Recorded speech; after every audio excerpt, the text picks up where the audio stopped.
Hola, muy buenas noches, bienvenidos a esta tercera temporada de Pauta Libre. Mi nombre es Carola Bretauer, soy periodista y los voy a acompañar todos los domingos a las 10 de la noche en punto.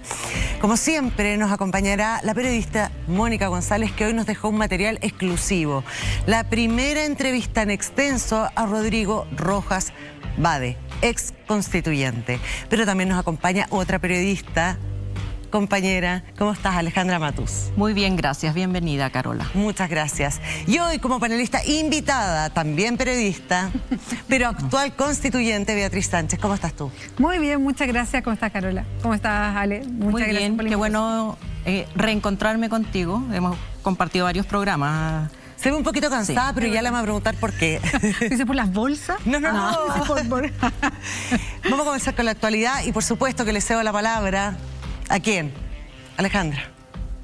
Pero, ¿qué has opinado tú de estos primeros 10 días del gobierno de Gabriel Boric? Bueno, a mí me parece que hubo una bonita instalación, muy emotiva, muy simbólica, pero de ahí en adelante yo he visto un exceso de tratar de alguna manera complacer a las voces más críticas y conservadoras. Voces que uno escucha en la radio o lee en la página editorial del Mercurio hablando de lo que es la buena política pública o la mala política pública. Son juicios de valor que muchas veces ni siquiera se sustentan, pero claro, ha habido como un exceso de buen comportamiento de parte del gobierno.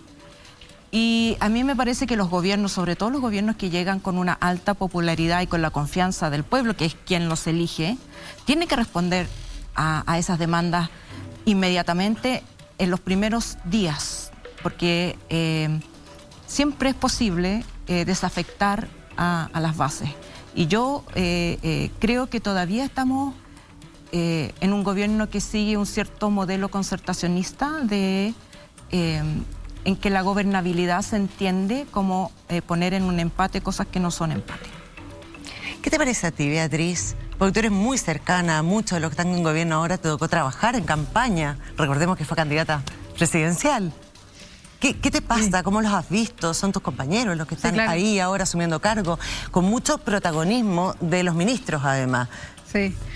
Es raro hablar opinando de mi gobierno, porque este es mi gobierno. No sé si alguna vez puedo decir eso con mayor propiedad que ahora, ¿no? Yo soy Frente Amplista y este es gobierno Frente Amplista. Bueno, la prodignidad más grande, pero creo que primero como respirar y tratar de mirarlo en su amplitud. Yo coincido con lo que decía Alejandra en el sentido de me gustó mucho la instalación, porque se trató de dar señales distintas de lo que significa una instalación que tuviera otro símbolo, otras claves.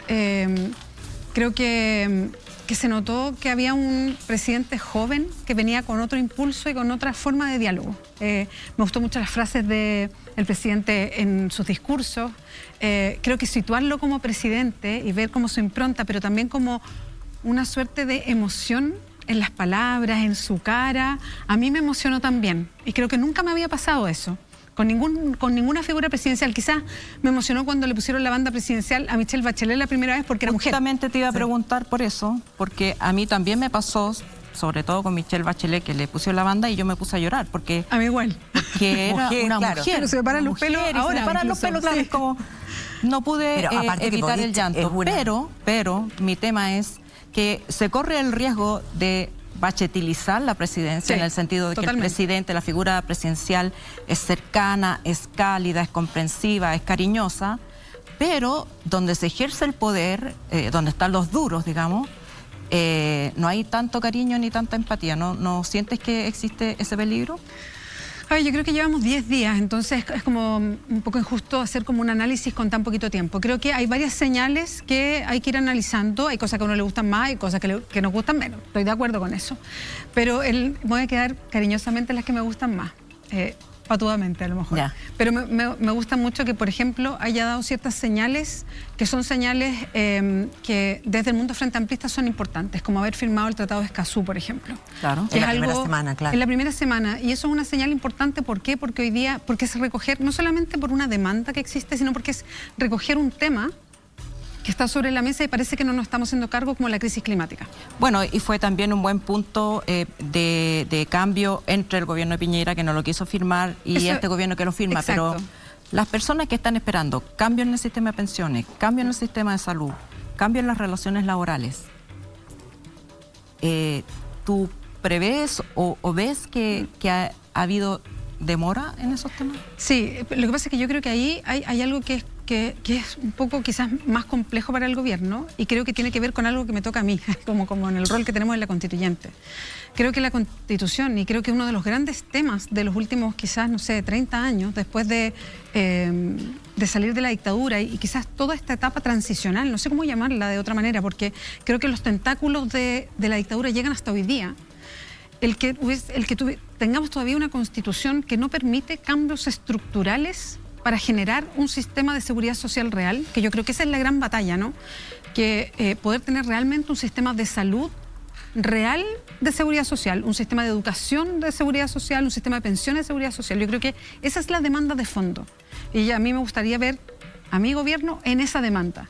Pero creo que tiene que ir de la mano con los destraves constitucionales para que sea real. Y con los tiempos, y con la pandemia, y con la crisis económica, y con muchas cosas que están pasando. O sea, absolutamente, pero creo que tiene que haber un destrave, entonces tiene que ir de la mano. Entonces yo espero que ahí, y a lo mejor vamos a tener que ir haciendo ese ensamble. Ahora estoy con Alejandra que hasta que llegue eso, porque va a demorar un tiempo, necesitamos un alivio, y yo estoy a la espera de las 40 horas, por ejemplo, para un alivio real a propósito de la carga laboral, y estoy a la espera de anuncios también que tengan que ver con salud en algunas materias antes de entrar a la gran reforma que va a ir de la mano con los cambios constitucionales, porque son absolutamente necesarios, creo yo. Ahora, en estos 10 días también ha habido problemas. No ha estado exento de problemas porque ha sido muy alegre, como dijo al principio la Ale, el cambio de mando, que fue muy emotivo, porque yo creo que además el presidente es muy emotivo y es muy emocional y se emociona con facilidad y se le llenan los ojos de lágrimas, pero la presencia de la ministra del Interior, Isquia Siches, en la Araucanía produjo un momento de tensión. ¿Qué te parece a ti, Ale? ¿Cómo lo manejó el gobierno? Las palabras que dijo la ministra del Interior y lo que significó eso al segundo día de gobierno. Bueno, aquí me parece que es un caso micro, es una representación casi teatral de lo que yo estoy diciendo. La ministra del Interior va con un propósito, y el propósito declarado era reunirse con víctimas de la violencia mapuche y no mapuche. Con las víctimas de la violencia no mapuche no tuvo ningún problema. Para reunirse con el padre de Camilo Catrillanca, ella acuerda, bueno, su equipo, se entiende, ¿no? Acuerda con el padre de Catrillanca y con un lonco, también pariente de ellos, que les dicen, vengan a nuestra casa, no va a haber ningún problema. Van, y un grupo que todavía no sabemos quiénes son, porque todavía no se ha investigado o se estará investigando, hace estos disparos al aire. Y toda la discusión pública se centra en lo que la derecha quiere conversar. Debió haber ido con carabineros, no debió haber ido. Estuvo mal organizado. Claro. Estuvo mal organizado, lo que lleva detrás el sesgo, claro, como es mujer no sabe de estas cosas. Ya. Y toda la discusión se centra en lo policial, de seguridad, como si en este país no hubiera habido caso Huracán. O sea, la misma muerte de Camilo Catrillanca es un producto del exceso de Estado por la vía de la presencia violenta, coactiva del Estado.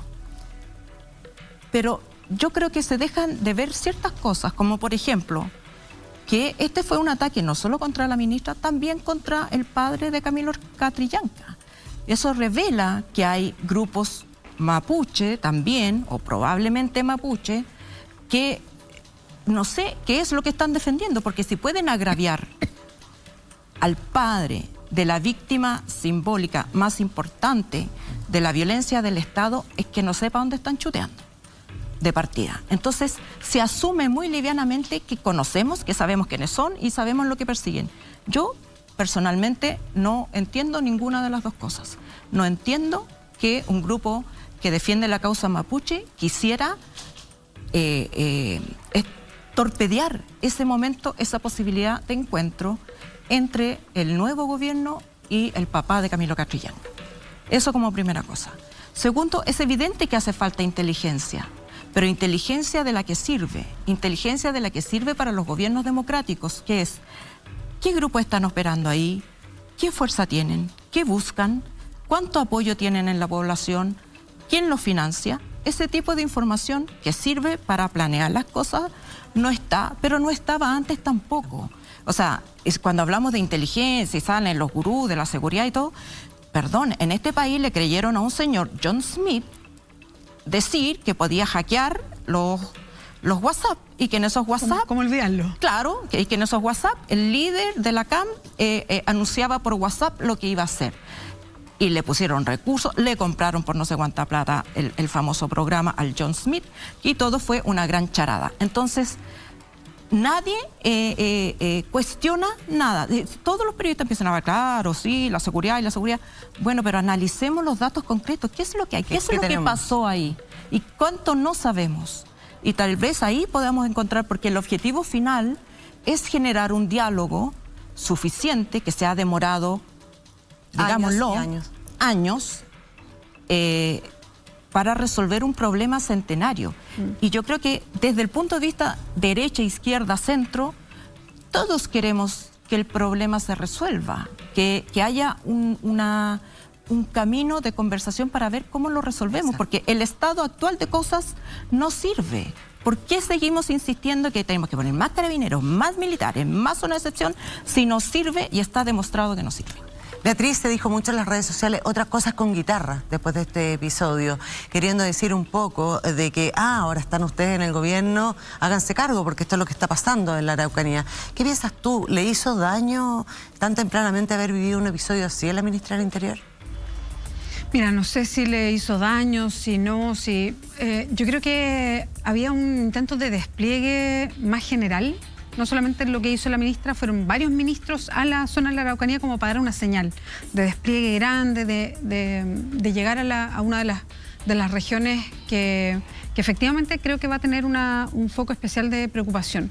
Pero la Ale en el análisis que estaba haciendo tiene un punto. Y esto viene desde hace mucho tiempo con miles de interrogantes que tenemos de lo que pasa en la Araucanía y que no está claro. Acá hay un tema policial, judicial no resuelto y que creo que lo hemos hablado varias veces. Acá mismo yo la he escuchado haciendo, porque hay miles de cosas que no se saben y que nunca se saben pese a las investigaciones. Claro, ¿cuál es la orientación de las investigaciones? ¿Quién disparó? Y muchas veces, lamentablemente, porque cuando dicen, ¿cómo la ministra habla de presos políticos? Bueno, porque muchas veces la justicia, y Chile ha tenido condenas internacionales, muchas veces la justicia encarcela a personas inocentes. Y las encarcela con ley antiterrorista o las encarcelaba con ley antiterrorista bajo los gobiernos democráticos de todo signo, con la pretensión de demostrar que algo se está haciendo. Pero ¿y podían estar un año presas? Los policías, sin tener... hay que hacer algo, hay que detener a alguien. El fiscal, tengo que tener una causa, pero ¿se investiga de verdad? ¿Sabemos de verdad lo que pasa? Es que ahí hay un punto, pero y me quiero quedar con esto. Creo que ese fue un primer acercamiento. La misma ministra de Gobierno dijo después que las cosas se pueden hacer mejor, pero yo me quiero quedar con algo que decía Alejandra que creo que es importante y que es cómo seguimos. Y lo importante aquí es no repetir el mismo patrón de lo que se ha venido haciendo por todos los gobiernos en los últimos 20 años. Que es el mismo patrón, es mandar más pacos, o sea, más carabineros a la zona, mandar, poner estado de excepción, que es lo que hizo el último gobierno, insistir permanentemente, o sea, como militarizar la zona, ya sea por parte de carabineros o no, pero militarizarla, y señalar que este es un conflicto solamente policial judicial, y no que tiene un trasfondo mucho mayor que hay que poner sobre la mesa, que es un trasfondo político, y poner sobre la mesa todo lo que hay, que también es policial. Yo no quiero decir que no. Claro. Claramente hay un tema policial y judicial, pero hay mucho más. Hay un tema económico feroz y no me lo quiero saltar, porque el que las forestales tengan una presencia enorme con guardias privados también es guardias un tema. privados, también muchos de ellos contratados son extranjeros también. Exacto, y armados. Y no sabemos, hay que decir eso también. Eso hay que ponerlo sobre la mesa.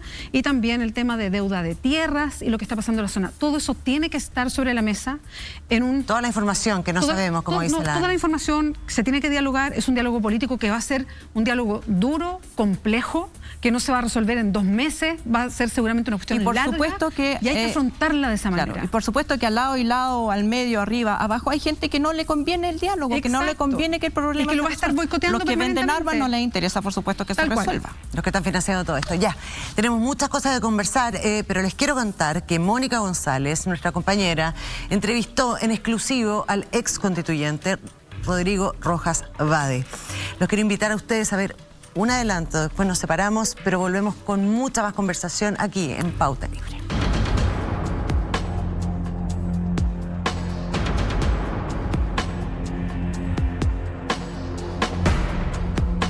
En septiembre del año pasado, el 2021, pareciera que fue hace una eternidad porque han pasado tantas cosas, pero estalló una bomba en el corazón de la Convención Constitucional. ¿De dónde arrastra esa rabia? Desde pequeño, desde muy pequeño. ¿Por qué, Rodrigo? ¿Qué le pasa? Bueno, yo fui abusado a los 10 años.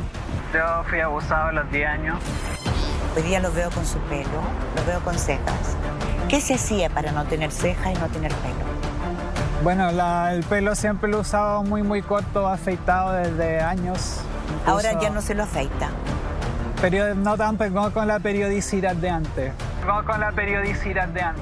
De chica siempre me molestaron por mi pelo. Por eso casi de los 22 más o menos que yo me afeito la cabeza. No fue solo para el estallido. ¿Y las cejas? Y las cejas sí me las quitaba. Se las quitaba. Sí. O sea, usted deliberadamente hizo una especie de maquillaje de alguien que está... En algún momento se pensó que a usted le faltaba poco tiempo, ¿no? Sí. Esa es la imagen que usted vendió. Sí. ¿No es así?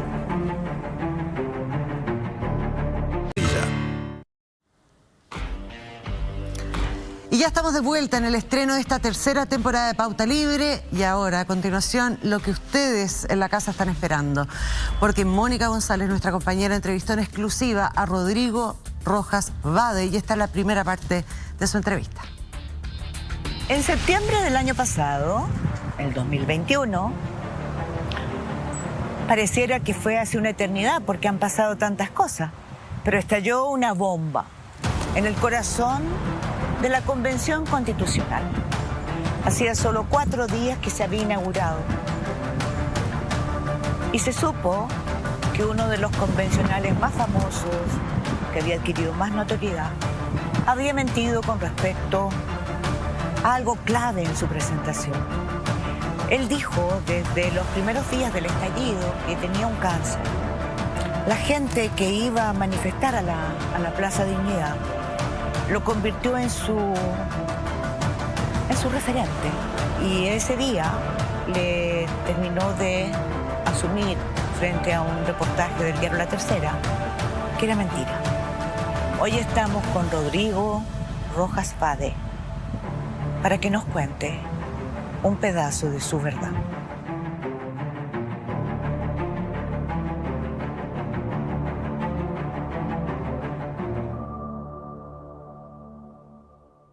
¿Cómo está, Rodrigo? Me he tenido días mejores, Mónica, pero bien. Han transcurrido 6 meses, ¿no? 6 meses que deben haber sido eternos para usted. Desde que esa mañana del jueves 2 de septiembre del año pasado, usted terminó revelando en el diario La Tercera que era mentira lo de su cáncer. Sí. Ellos hicieron una encuesta bien exhaustiva, una investigación. Yo me acuerdo que leí aquello y dice, la cita fue en el Good Café de Santiago Centro. Entonces, la primera pregunta que le dicen es, ¿recuerda el nombre del médico que te dijo que tenías leucemia y que debías hacerte quimioterapia? Y su respuesta fue, tendría que buscar en el programa médico, pero no me acuerdo el nombre. ¿No sintió con esa primera pregunta que algo raro estaba ocurriendo? Sí, sentí que algo raro estaba ocurriendo, pero siempre he dicho, yo soy un piojento más, ¿no? Si quizá hubiese sido un animal político, habría encendido mis alarmas o habría tratado de escabullirme, pero no lo fui, no lo soy. Me vi, estaba ahí y me entregué siguió. prácticamente. Sí, Tampoco tenía muchas posibilidades de escaparse, ¿no? no había posibilidad de No. escaparse. Porque la verdad es que usted lo que sí es, armó una historia con respecto a los dineros, ¿no? ¿Con respecto a? A los dineros. En la entrevista Sí. con The Clinic, usted dijo que después de estar internado durante 20 días en la clínica alemana, la cuenta que le pasaron fue de aproximadamente 370 millones. Y que ahí empezaron sus deudas. Y cuando le preguntan, ¿cómo lograste pagar esa cantidad de dinero? Dice, yo tenía 3 seguros. Mi cuenta era de 370 millones. El seguro complementario me cubría 50%. El de la clínica 25%. Para el resto, unos 92,5 millones, empecé a vender mis cosas. Mi departamento en Matucana, con Rosas, lo vendimos como en 38 millones. Al auto le pudimos sacar unos 17 millones. El saldo, unos 37,5 millones, lo pagué con la tarjeta. ¿Es verdad todo aquello de las ventas? De las ventas de mis propiedades y los bienes que tenía, sí, es verdad. No fue solo para pagar una sola cuenta, sino un compilado de hospitalizaciones, que fueron 17 en total, que se van acumulando. ¿Hospitalizaciones de qué? Porque usted lo que no tenía era leucemia. ¿De qué? De distintos diagnósticos, desde síndromes desentéricos, problemas estomacales, pancitopeña, aplasia medular, todos diagnósticos... Usted me está diciendo la verdad ahora. Sí, que son todos diagnósticos del ¿Cómo espectro empezó esta autoinmune. historia? ¿Cómo empezó? Usted dice que empezó cuando tenía 28 años. Hace 10 años. Usted tiene 38 ahora, ¿no? Tengo 38. Hace 10 años. Hace ¿Es verdad 9 eso? años. ¿Es 9 verdad años, eso? Sí. ¿Qué fue lo que empezó? Hace 9 años empecé a enfermarme del estómago muy recurrentemente, con hospitalización incluida, diarreas con sangre, problemas, diarrea, estomacales súper recurrentes. Dentro de esos diagnósticos fui diagnosticado con sífilis. Ahí fue, lo diagnosticaron sífilis. ¿Dónde Sífilis. contrajo la sífilis? No lo sé, siendo infiel a mi pareja. Siendo sin infiel a su duda. pareja. Sí, ¿Y usted contagió a su pareja? no, ¿Está seguro? seguro. ¿Y entonces por eso no se lo dijo? Por eso no se lo dije. Y bueno, lo que pasa cuando uno enfrenta esos diagnósticos, que no es lo mismo que enfrentarlo ahora, 10 años después, hace 9 años, sentí mucha vergüenza, mucho temor, mucho odio contra mí mismo, que son sentimientos que yo vengo acarreando desde que era niño. Y usted engañó a su pareja también. No Sí. le dijo que tenía sífilis. No le dije que... ¿Dónde tenía se le sífilis. ocurrió, cuándo se le ocurrió y por qué decir que tenía leucemia? Porque luego de la sífilis tuve un compromiso medular muy importante con una aplasia, visitopeña. Usted se da cuenta que le van a pancitopeña, hacer una revisión de todo su historial médico, Sí. ¿no? Judicialmente. judicialmente. O sea, usted me está diciendo la verdad. Sí, están de hecho los programas médicos, está todo entregado a la... Entiendo que al Servicio Médico Legal, que fue lo que mandató el Exactamente. Ministerio Público. De ahí están todos los programas. Y a raíz de ese compromiso hematológico importante que después se repitió en los años venideros, que fueron atribuidos a respuesta autoinmune, preferí decir que era leucemia. O sea, la sífilis le trajo otras complicaciones. No sé si fue a raíz de la sífilis o fueron una explosión de reacciones autoinmunes. SIDA no tuvo nunca. Nunca. Nunca tuve VIH, hasta el día de hoy es negativo. Con el correr de los años, después casi de 6, 7 años, se llegó un diagnóstico de enfermedad de Behçet. que es una enfermedad autoinflamatoria autoinmune. Quiere decir que no hay algo que la gatille, no es un virus, no es una bacteria, es idiopático. Usted ahí entró entonces en una correa de mentiras. En una espiral de mentiras. Porque primero es una correa. O sea, Por eso sí. usé la palabra correa, porque la espiral vino después.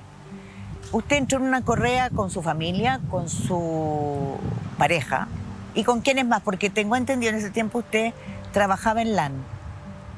También Sí. mintió en LAN, ¿no? Sí, Porque hay compañeros suyos que me han dicho que lo ayudaron.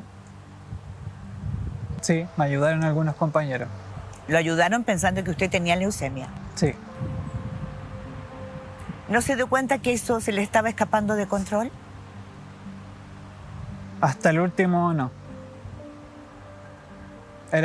Sí lo pensaba mucho, pero yo creo que nunca me di cuenta realmente de cómo había crecido. Cuando me di cuenta ya era demasiado grande y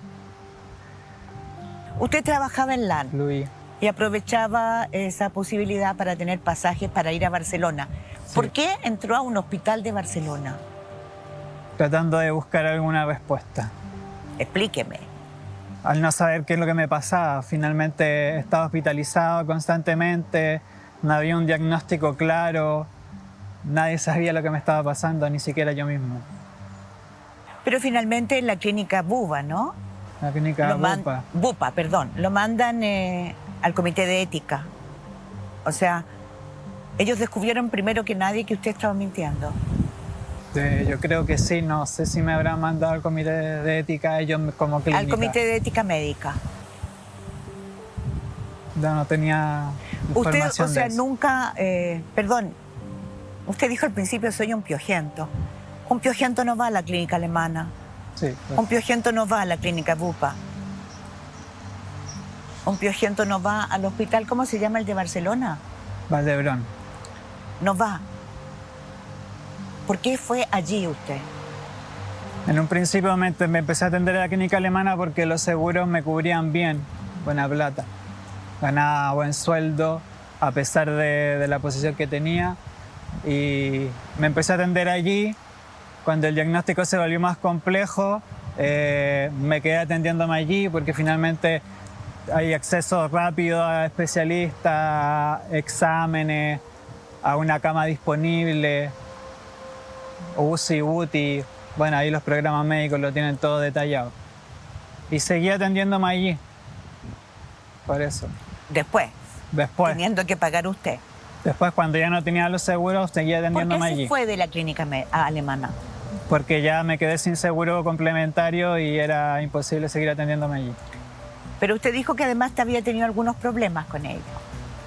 Sí, alguna vez. ¿Cuáles problemas tuvo? Cuando apareció la franja del apruebo, hubo gente que me empezó a amenazar por redes sociales, cuentas no sé si fake o no, pero dándome datos de mis cuentas clínicas, de mis cuentas de mi historial médico, amenazándome de muerte y esas cosas. Y sí, tuve temor, Tuvo temor. sí. Y por eso se fue. Y por eso O sea, me fui. usted pensó que alguien de la clínica alemana estaba filtrando información suya.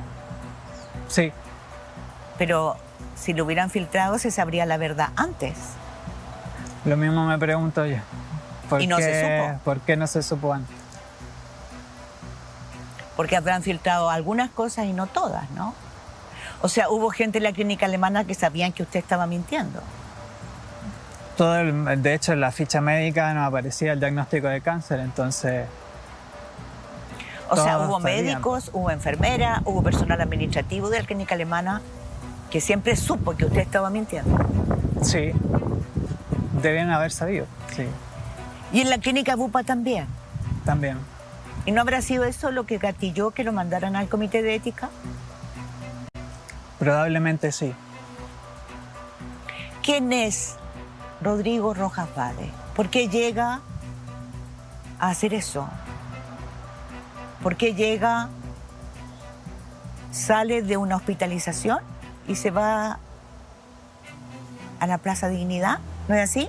Sí. El sistema de salud es tan simple como el que mientras tengáis plata vaya a estar asegurado. Y como siempre he dicho, prefiero morirme acá en la calle que en una cama de hospital.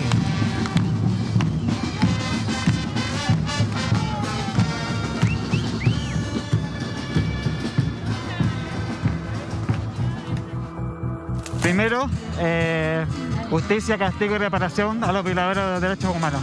¿Qué le dirías a la gente que hoy está viendo todo esto? Que el proceso es suyo, que tienen que rodear la convención, que esto no es de los 155 constituyentes, que sus voces son las que queremos llevar hacia allá, que tenemos que organizarnos, tenemos que debatir, tenemos que generar un mandato. Esa es la voz que queremos llevar, no la nuestra, la suya, porque este proceso es de todos los chilenos y las chilenas. ¿Por qué se fue ese día a la Plaza Dignidad? Para descargar un poco mucha rabia como la que tenía toda la gente que estaba ahí. Tratar de poder expresarme. Usted acumuló mucha rabia. Sí, ¿Delán fue despedido o se fue? me fui, Se yo fue. renuncié. ¿Por qué renunció? Porque tuve la oportunidad de volar, que era lo que yo siempre había soñado, En Jet. en JetSmart, y renuncié por eso. O sea, tuvo la oportunidad de volar y se fue a otro trabajo donde podía hacer lo que usted quería. Sí, Y tampoco eso calmó su rabia. no. No ¿Por se qué? calmó. ¿De dónde arrastra esa rabia? Desde pequeño, desde muy ¿Por qué, pequeño. Rodrigo? ¿Qué le pasa? Bueno, yo fui abusado a los 10 años. ¿Dónde? En mi casa, bueno, no en mi casa, sino en mi barrio donde yo vivía. Contar detalles de cómo ocurrió, una No, vez me no. dijeron que era... No quiero saberlo. abusar no de creo uno que si mismo la y de gente verdad. nos está escuchando quiera saberlo. Quiero saber por qué ni en qué contexto se dio. El contexto es un contexto de niño, cuando uno tendría que estar jugando a las bolitas, a los soldaditos, que era lo que yo hacía. Alguien cruza esa línea y va más ¿Y usted allá, estaba en su barrio? ¿Dónde vivía en esa en época? Puente Alto, En Puente Alto. sí. ¿En una población? En una villa, En una villa. sí. ¿Y el que cruza esa línea quién es? No me gustaría decirlo. ¿Por qué lo va a proteger? No es protegerlo, es revivir heridas que son muy profundas para mí. Pero Rodrigo, Y es proteger a mi familia también. es familiar suyo. No es mi familiar directo. ¿Es un hombre mayor? ¿Es un hombre de su edad? No, es un hombre un poco mayor que yo. ¿Lo hizo una vez, varias veces? Varias veces. ¿Consentido? ¿Atemorizado? Atemorizado. No. Si bien no hubo un forcejeo contra mi voluntad, como es lo que uno generalmente tiene esta imagen del abuso, sí me di cuenta muchos años después, y me atrevería a decir que hace tan solo un par de meses, que sí fue una situación de abuso. Me da a decir que hasta hace 2 meses usted no la pensó así. Lo normalicé. O sea, ¿nunca le contó a su familia? No. ¿Se lo No. contó ya? Sí. Ya. Sí, de algo que hemos conversado. Uno va normalizando las situaciones de abuso con el tiempo. En ese momento, cuando sucedió hace 10 años atrás, mi familia era muy acercada a la iglesia, de una crianza muy católica. Y antes de sentir si alguien me había transgredido o no, yo me sentí tremendamente pecador. Me sentí culpable. Me odié a mí mismo por haber permitido que tenía eso hubiese 10 pasado. años. Sí, ¿De qué se sintió culpable a los 10 años? de no haberme negado a esa situación.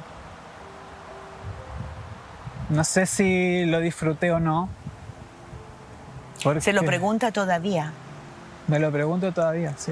¿Usted me está diciendo que un niño de 10 años puede disfrutar de esa situación? Ahora me lo pregunto porque tengo 38, pero en ese entonces no. Lo único que sentí era ganas de suicidarme y ser un pecador. ¿Por qué no se suicidó? Porque siempre tuve el amor de mi mamá y de mis papás de lado, aunque ni siquiera supieran lo que me estaba pasando. ¿Su papá también? Mi papá también. ¿Y por qué si tenía ese amor no se los contó? Por querer hacerme cargo yo solo de mis problemas. ¿Y por De qué, poder. ¿Y por qué se sintió que no fue un abuso, acumuló rabia? Porque esa situación sí me generó rabia contra mí mismo. De sentirme pecador. De sentirme sucio. Porque si bien es lo que yo le decía, como que hasta hace muy poco, o al menos yo enmarcaba el abuso dentro del forcejeo, del transgredir. violencia. De la violencia, exactamente. Aquí no hubo violencia. No hubo violencia. Hasta, bueno, en ese entonces no hubo violencia. ¿No hubo nunca? A los 22 años, con mi primera pareja sexoafectiva homosexual, sí hubo violencia. O sea, usted siempre ha estado por debajo, ¿no? O sea, ¿la relación horizontal la tiene en el amor? La tuve con mi última pareja solamente. Con la que estuvo 14 años, ¿no? Sí, Rodrigo, pero eso no es solo para acumular rabia, porque usted mismo dice que no hubo violencia. ¿Qué más lo hizo acumular rabia? muchas cosas que yo creo que son historias que se repiten. El ver a mis papás esforzarse toda la vida para darnos un futuro mejor a mí y a mi hermano. Y que por quedar sin trabajo le rematen su casa, nos tengamos que ir escondidos, de ver a mi mamá sufrir, llorar por eso. Y usted tuvo que dejar la carrera de teatro. Sí, Eso le hizo acumular más rabia. más rabia todavía, sí. ¿Por qué no? Usted estudiaba teatro, Estudié quería ser actuación. actor. Sí. Bueno, resultó ser un muy buen actor, ¿no? Lástima que el gran papel de su vida haya tenido estos resultados. No lo busqué. Y usted tuvo que abandonar esa carrera. Sí. Y después entonces fue ahí donde usted se convierte en piloto. ¿Eh? Primero, ¿trabaja en qué? ¿Estudia bueno. qué? Primero estudié artes visuales 1 año y luego me cambié a actuación donde estuve 3 semestres. Sí, pero después de actuación, Encargado de operaciones de vuelo. eso, encargado de operaciones de vuelo. Pero eso no le enseñaba a volar. ¿Dónde aprendió a volar? A volar en JetSmart, ellos me hicieron el curso para volar. Ellos le hicieron el curso. Sí, es habitual que las empresas formen a sus trabajadores para tener la licencia de vuelo. ¿Cómo se consigue eso? La licencia, No, ¿cómo se consigue que la empresa decida este hombre es capaz? postulando con un proceso de selección. ¿Le hicieron exámenes psicológicos? Sí, Y los pasó. me los pasé. Raro, ¿no? Porque usted todavía tenía la rabia. Sí, La rabia que lo llega a hacer esta mentira, ¿no? A construir esta mentira. Y no se le pasó. no. La ahogué muchos años, y eso es cierto. Entonces ya, está hospitalizado, tiene una recaída, está en la clínica alemana, Alemana en ese entonces, el sí. 2019. 2019, El 18 está hospitalizado y el 20 sale sí. y se va a la plaza. Pero entonces usted decide, ya había hecho la mentira, decide seguir con la mentira. O sea, usted no crea la mentira para el estallido social. No, Usted venía con la mentira de antes. de antes. Y usted decide continuar con la mentira. Y se convierte en un asiduo manifestante de torso desnudo, con Sí. catéter. ¿Quién le enseñó eso? Solo. Solo. Nadie me lo enseñó ni me dijo que lo hiciera. ¿Usted en ese momento con quién vivía? Con mis papás y mi pareja. Con sus papás y su pareja. ¿Dónde? En Melipilla. ¿En Peñaflor? Melipilla. En Melipilla. ¿No es Pomaire? Entre Pomaire y Melipilla. Ya. Es una casa de campo. Una casa de campo, sí. ¿Que pertenece a quién? A mi papá A su papá. y mi pareja. A su papá y su pareja. ¿Los dos la compraron? Sí, ¿Me está diciendo la verdad, Rodrigo? La verdad, está a nombre de mi pareja, pero es de los dos. O sea, está a nombre de su pareja ¿desde cuándo? Desde no me acuerdo el año exacto, pero antes del estallido, debe ser del Desde antes del 2018, estallido. sí. O sea, la compraron los dos, Ujú. con plata de los dos. Hay plata de los dos en Pero esa ¿por qué propiedad. confiar? O sea, usted no está casado con su pareja. Porque nos conocemos hace mucho tiempo, hay mucho cariño y fue una confianza de caballeros. En la que participó su papá, Sí, porque su papá puso plata. sí. ¿No le parece extraño? Porque no está a nombre de los dos. Porque mi papá en el fondo no podía ser titular porque a raíz de cuando le remataron su casa, Quedó con deudas. quedamos con deuda y en DICOM, como todos los chilenos que pasamos por eso. Entonces está a nombre de su pareja la casa. Sí. Siguen viviendo ahí, Mis papás y yo. pero su pareja se fue. Sí. ¿Y qué va a pasar con esa casa? Estamos viendo la mejor solución para poder solucionar ese tema legal. ¿Desde Y- cuándo rompió con su pareja? Desde el 4 de noviembre. 2 meses después que usted le contara la verdad, obligado. Sí, Fue muy terrible, me imagino. sí, muy terrible.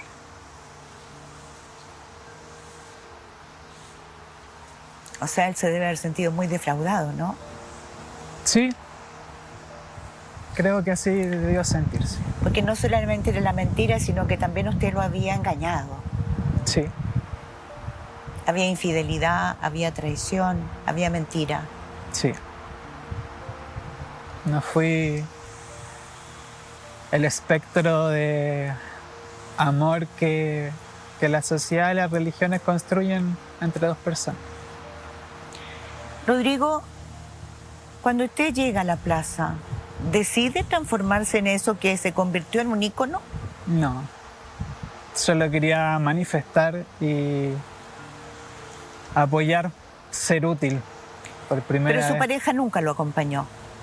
No, le daba miedo, no le gustaba estar en la protesta. O sea, usted es una historia que vive solo. Esa historia sí, la viví prácticamente solo. ¿Qué le dice él cuando se da cuenta que usted adquiere notoriedad pública? Piensa que es el lugar donde tengo que estar, pese a que sacrificaba tiempo de los dos. ¿Necesitaba atención? ¿Atención? Porque pareciera usted Más que atención, sentirme parte de algo, sentirse parte de algo. sentir que aportaba. ¿Y usted se siente parte de qué en ese momento? De ese levantamiento popular, de esa fuerza, de ese coraje, de esas ganas de cambiar lo que tanto daño nos ha hecho, la discriminación. ¿Participó en política antes usted? Nunca, O nunca sea, es la opiné. primera vez que usted participa, va a la plaza y se convierte en un ícono y se convierte de simple manifestante en un líder. Porque en eso se convirtió. Sí. En vicepresidente de la convención. ¿Cuándo decide postularse a la convención? ¿Quién lo convence? Bueno, cuando empezamos a trabajar por el apruebo y surge la idea de la lista del pueblo, tratando de ¿A quién se le ocurre la lista del pueblo? a un grupo de manifestantes, el Mauro, el Rafa, la Eva, entre todos conversando, y buscamos una forma de poder equiparar la cancha y tratar de apoyar a la gente que quisiera acceder a la convención. En ese proceso yo me puse a disposición para tratar de ayudar en lo que más pudiera y mucha gente empezó a decirme, postúlate tú, postúlate, postúlate. Nunca quise. Les convenció, les costó convencerme. Y cuando dije que sí, siempre dije, bueno, yo si ustedes piensan que soy útil, lo hago, pero mi puesto está disponible para, si es que llegase alguien que está mejor calificado o que ellos pensaran que era mejor, mi puesto estaba disponible. Nunca fue nunca fue mi bandera. Pero lo hacerlo, hizo. Pero lo y hice. además no tenía cejas, no tenía pelo. Hoy día lo veo con su pelo, lo veo con cejas. ¿Qué se hacía para no tener cejas y no tener pelo? Bueno, el pelo siempre lo he usado muy corto, afeitado desde años. Incluso, Ahora ya no se lo afeita. no tan con la periodicidad de antes. Nunca... De chica siempre me molestaron por mi pelo. Nunca me gustó el olor del pelo. Y por eso casi de los 22 más o menos que yo me afeito la cabeza. No fue solo para el estallido. ¿Y las cejas? Y las cejas sí me las quitaba. Se las quitaba. Sí. O sea, usted deliberadamente hizo una especie de maquillaje Sí. de alguien que está... En algún momento se pensó que a usted le faltaba poco tiempo, ¿no? Sí. Esa es la imagen que usted vendió, Sí. ¿no es así? Si usted se maquillaba, si usted se provocó esa imagen, ¿su pareja no entendió que usted estaba mintiendo?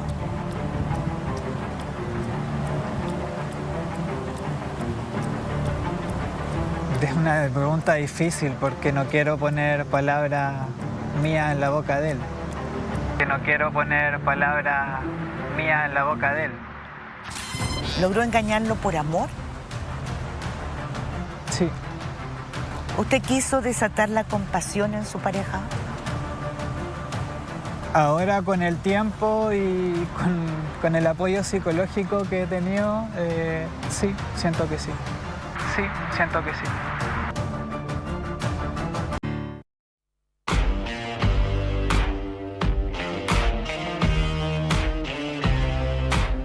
Y ya estamos de vuelta en vivo, acá analizando esta entrevista a Rojas Vade. Una entrevista muy extensa, vimos la primera parte en el primer bloque y me gustaría junto acá a las panelistas, ¿está bien dicho panelista? Hace algunos años, Beatriz. Pero sí, no, pero sí estuvimos en el programa Descabelladas hace poquito, Es poquito verdad, antes. es verdad. Sí. Qué Ya. bueno que se Bueno, pongan junto a las adelante. Muy bien. panelistas, mis compañeras acá, Alejandra Matus, Beatriz Sánchez. Ale, ¿qué te parecieron las palabras de Rojas Vade? Bueno, a mí lo que me pasa con este tipo de personajes, primero, yo creo que es súper importante dejar establecidos que no es una persona representativa de la Convención Constitucional, primero que nada. Es un caso excepcional que sale del rango de normalidad.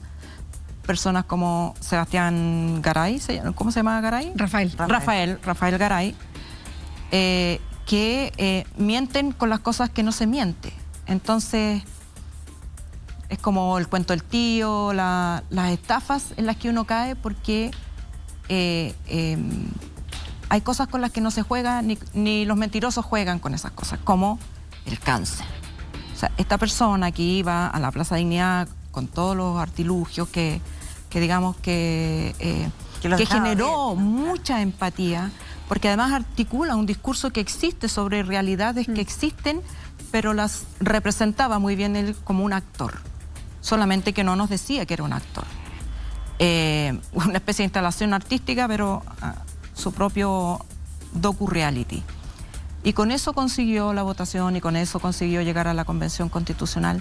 Y lo que a mí me pasa es que yo no le puedo creer nada que diga después, porque siempre está la voluntad de este tipo de personas. Él mismo dice que está en tratamiento psicológico y yo espero que ese tratamiento psicológico vaya al fondo de por qué él siente la necesidad de mentir y de vestirse en un rol. Entonces ahora está, en mi opinión, representando el rol de víctima, de que esto lo hizo por amor, de que él quería aportar. Y a mí me parece que no se puede naturalizar, porque hay mucha gente que sí hizo sacrificios reales para estar en la Convención Constitucional. Muchas Beatriz. Mujeres, para poner solamente ese punto, muchas mujeres que no andan con las chapitas de los hijos que no pueden cuidar, o los adultos mayores porque siguen a cargo del cuidado de los suyos a pesar de estar haciendo este trabajo, y que se borran detrás de estos personajes extrovertidos con historias tan increíbles pero verosímiles, que hacen que todo lo demás parezca poco sacrificio al lado del de estas personas. Beatriz, a ti te tocó compartir con Rojas Vade poquito tiempo, sí, en la convención. Al Rodrigo que tú conociste ahí versus al que vimos hoy en la entrevista de Mónica González, ¿qué te parece? ¿Qué sentimientos te produce? Yo comparto lo que dice la Alejandra. Me da rabia. Creo que le hizo mucho daño a la convención, que dañó mucho a la convención la figura de Rodrigo Rojas, por varias cosas. Una porque, de hecho, mientras lo miraba, me acordaba de cuando lo conocí en la convención, porque efectivamente era imposible no empatizar en la convención con él, porque además es una persona muy dulce de trato, muy dulce de trato. O sea, era muy simpático. Yo no conversé tanto con él, pero las veces que conversamos era una persona muy dulce, muy llana, ¿no? Se conversaba muy fácil y la verdad es que se veía siempre muy decaído. O sea, si bien tenía mucho humor para conversar, su aspecto físico se veía muy decaído. Entonces, de verdad, yo siempre pensaba que estaba muy enfermo, porque así se veía, ¿no? Muy delgado, muy demacrado, además. Entonces, de hecho, yo comentaba con otros compañeros, compañeras, en fin, que pensaba, oye, a lo mejor no llega al final de la convención, realmente, ¿no? Y creo que eso es muy injusto para mucha gente que vive eso todos los días, ¿no? Y que él llevaba como esa causa a la convención, que me parece muy legítimo, porque es parte de la realidad de la convención, ¿no? Que tú llevas con lo que tienes, con lo que traes, claro, con esa experiencia a escribir. Entonces, creo que todo eso le hace mucho daño en muchos sentidos. Hay mucha gente que se sintió muy dañada porque se sintió que él representaba algo. Entonces, eso es muy terrible.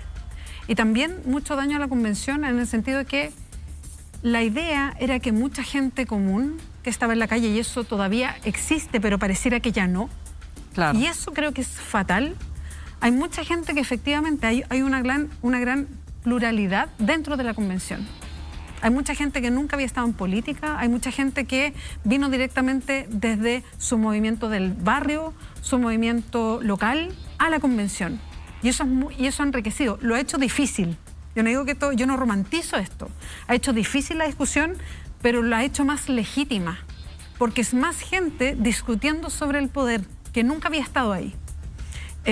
Y una figura como Rojas Vade deslegitima de alguna manera o le pone una traba a eso. Claro, que cualquiera puede llegar a estar ahí y conversar las cosas que nos importan. O que eso tiene algo de falso o de que no es real, o en fin, y yo creo que eso afectó y dañó a la convención de una manera muy directa. Y cuando estábamos partiendo.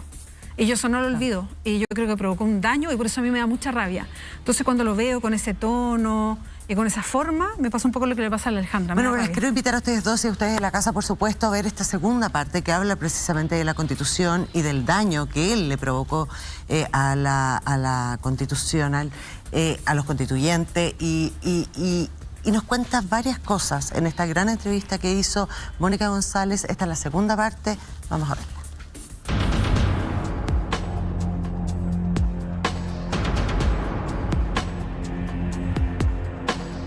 Entonces usted también se provocó esa imagen.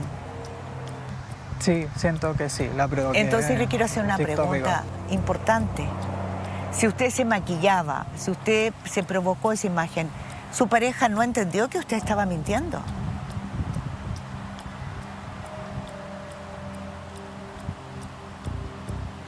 Es una pregunta difícil porque no quiero poner palabras mías en la boca de él. Pero las hospitalizaciones estaban, el sufrimiento o los dolores físicos estaban. Yo creo que no... Dolores físicos estaban, pero no como para tener un cáncer terminal. Sí, no para tener un cáncer terminal. Y él es un ingeniero de sonido. Sí. Es un hombre culto. Es un hombre con cierta educación. ¿Logró engañarlo por amor? Sí. ¿Usted quiso desatar la compasión en su pareja? Ahora con el tiempo y con el apoyo psicológico que he tenido, sí, siento que sí. Quise buscar su amor a través de la compasión.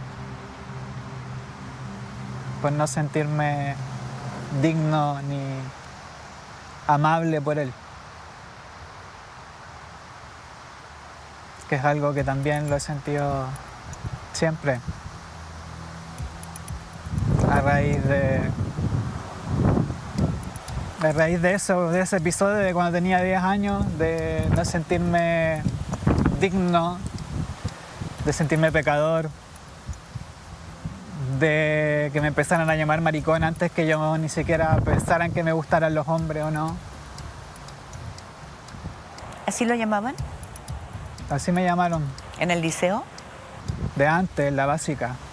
A los 11 años me empezaron a decir maricón en el colegio. ¿Por qué? Porque era callado, porque no jugaba fútbol, porque era flaco, narigón. Era débil. Varias veces me golpearon por eso también. ¿Y sus hermanos? Mis hermanos siempre me apoyaron dentro del amor que ellos me tenían, protegiéndome. No sé si escuchándome porque siempre quise hacerme cargo de mis problemas. Nunca exterioricé. ¿Nunca tuvo amigos a quienes decirle la verdad? Amigos tengo, pero nunca abrí mi corazón, mi mente. O sea, cerró puertas y ventanas. Sí. Y cuando fue infiel, ¿qué buscaba? ¿Ser atractivo? Quizás ser atractivo. ¿Lo dejaban con qué sensación? Sintiéndome bien conmigo mismo. Volvamos al momento en que usted se convierte en un líder. Entonces dice que le costó que lo convencieran, pero lo hizo. ¿Por qué escogió ese distrito? Porque era un distrito que le tenía mucho cariño. ¿A muy qué? popular. A la fuerza, a la resistencia que ellos han tenido durante años. Pero si usted nunca se metió en política, ¿qué sabía de esa fuerza? Es lo que sentí en el estallido. Es lo que sintió en el estallido. Sí. O sea, usted es un producto del estallido. En cuanto a lo político, sí. ¿Sí? Sí. Y entonces usted siente pertenencia en la lista del pueblo, una vez que se crea en ese grupo, usted va y es elegido. Cuando es elegido, ¿no tiene un pequeño estremecimiento de decir en qué me metí? Sí, por supuesto. Y lo tuve desde el día 1 en adelante. Pero sentí que si podía ser útil en algo, tenía que hacerlo. Y eso fue un error. Claro, porque a los 4 días de haberse inaugurado el hito histórico, porque es un hito histórico en nuestro registro. Sí. A todos nosotros que hemos presenciado esto, nos va a tocar, ¿no? Nos va a tocar contar, leer los libros y saber lo que estábamos haciendo, pandemia, convención. En ningún momento se dio cuenta de que estaba traicionando la fe pública. En el fondo, sí, ahora lo veo. Pero en ese entonces estaba cegado por las ganas de ponerme a disposición, de querer ayudar, de ser útil para la causa. Tan líder fue que fue elegido vicepresidente. Sí, O sea, ¿era usted un referente de la lista del pueblo? me atrevería a decir que sí. ¿Qué pasó? Que pocos días antes, 17, usted renunció a la lista del pueblo. Había muchas presiones internas del resto de los convencionales de que no siguiéramos ligados a la lista del pueblo. Y A ver, explíqueme eso. sí, había mucha gente que se le elegía por la lista del pueblo que no quería seguir ligada a la lista por el cambio en la dirección,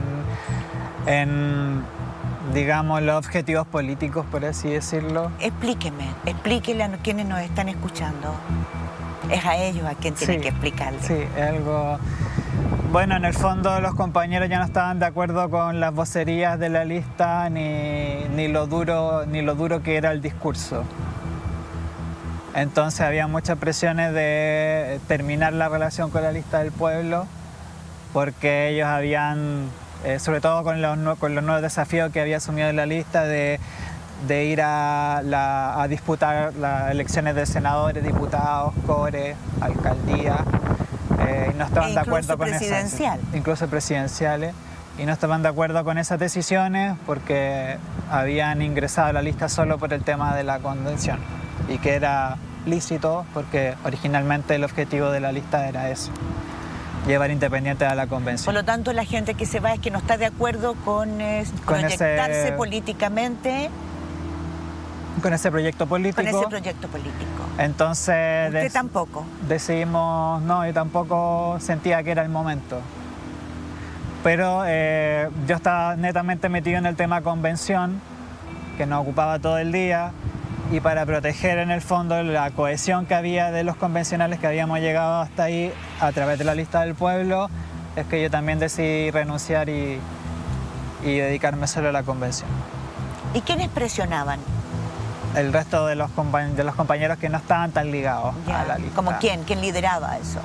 No sé si había un líder, pero habían varios, no sé si es...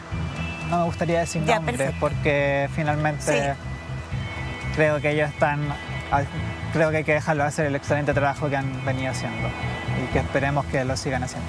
Sí, porque incluso es impresionante cómo cuando usted se devela, el diario La Tercera devela esto, después de hacerle 2 entrevistas diferidas en 2 meses, hay un apoyo de la lista del pueblo a usted. ¿Cómo lo sintió eso? Yo sentí que el apoyo es más desde lo humano que desde lo político. Pero no se dio cuenta ahí que les estaba haciendo un daño, no les dijo, no, paren, sepárense. Sí, se los dije. Se los dijo. Sí, a todo el mundo le dije que yo iba a asumir mis errores, que era un error que yo había cometido, y que se preocuparan de, no sé si está bien dicho, salvarse ellos, que yo iba a asumir lo que yo había hecho. Sharp le mandó hasta un abrazo desde Valparaíso. Sí, lo leí. ¿Por qué? ¿Lo conocía? No, no lo conozco, nunca hemos estado frente a frente. En cambio, Boric fue duro. Me imagino que sí, no leí toda la... Yo la tengo aquí. Déjame ver si la encuentro. Dice, es muy duro. Hay mucha gente trabajando y sacándose la cresta por el momento constituyente de Chile. Todo daño a la confianza de la constituyente es un daño importante. Nosotros sabemos que los proyectos colectivos son difíciles y se fundan en la confianza de la gente. Acá hay una confesión de algo muy grave por parte de una persona y que requiere ser investigado. Él tomará las decisiones que correspondan, pero la convención no se mancha.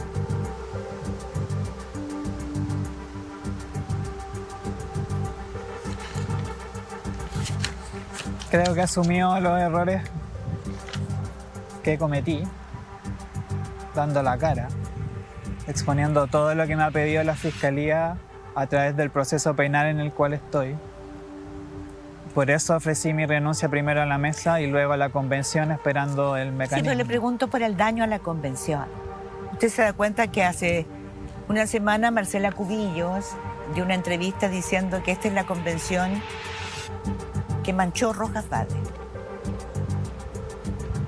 Lo encuentro un poco tendencioso, porque si bien yo no niego que yo haya manchado a la constituyente, y no sé si es manchado, pero démosle la veña y sí, digamos que la manché, no soy el único. Entonces... ¿No? ¿Quién más la ha manchado? Logan, por ejemplo. ¿Haciendo qué? Estafando a una comunidad con 30 millones de pesos, llegando después a un acuerdo reparatorio donde falsificó un contrato para generar esa estafa, por ejemplo. Y no es nada personal contra él, sino es... Si vamos a castigar la falta de verdad, castiguémosla por igual. Castiguémosla de forma pareja. Con un subsecretario. ¿Y qué pasa con los 19? ¿Un subsecretario qué? Un subsecretario que imagino que estará en investigación o no, pero... Arturo Zúñiga, Arturo de salud, Zúñiga, por sí. la residencia sanitaria, por lo que Espacio pasó riesgo. con el espacio riesgo. Sí. Pero, ¿eso lo salva a usted? No, por supuesto que no. Ya. No, lo tengo súper claro. De hecho, nunca lo he dicho ni públicamente, primera vez te lo digo a ti y... Oh, perdón que te tuteé. No importa. Se lo digo porque nunca he querido ni quitarme responsabilidad ni jugar al empate, porque no es la forma. Yo estoy preocupado de hacer mi mea culpa, de afrontar mis errores y dar la cara por ellos, y es lo que he intentado hacer desde ese 4 de septiembre en adelante. Quizá puede ser, y todos van a cuestionar todo lo que me pasa en mi vida. Y ojalá yo hubiese podido hacer las cosas de forma distinta. Ojalá no me hubieran pegado y diciéndome maricón. Ojalá no me hubieran perseguido por usar una polera sin manga y me hubieran sacado la cresta cuando tenía 16 años. Me demoré 15 años, me demoré casi 10 años en volver a mostrar mis brazos de nuevo, por la vergüenza. Ojalá no me hubiera pasado eso, pero yo no puedo volver el tiempo atrás. Intenté hacer lo que creí correcto y es obvio que me equivoqué, por supuesto que me equivoqué. Y hoy en día estoy afrontando eso. Creo que... Lo están investigando por una presunta estafa. Sí. ¿Estafó a personas? No, no está fea persona. Los que dieron y donaron dinero para cubrir sus gastos de tratamiento, lo hicieron pensando que usted tenía leucemia y que no tenía dinero. O sea, la leucemia lo llevó a usted a la miseria. Era la imagen masticable de la desigualdad. Sí. Eso es una estafa. Es que siento que es un engaño más que una estafa. Aprendí que son figuras distintas jurídicamente, pero... públicamente. Pero el engaño, yo pensé en los 19.000 votantes que tuvo, más de 19.000 votantes, que votaron por usted porque pensaron eso, ¿no? O sea, yo me acuerdo de la imagen suya y era como palpar la desigualdad.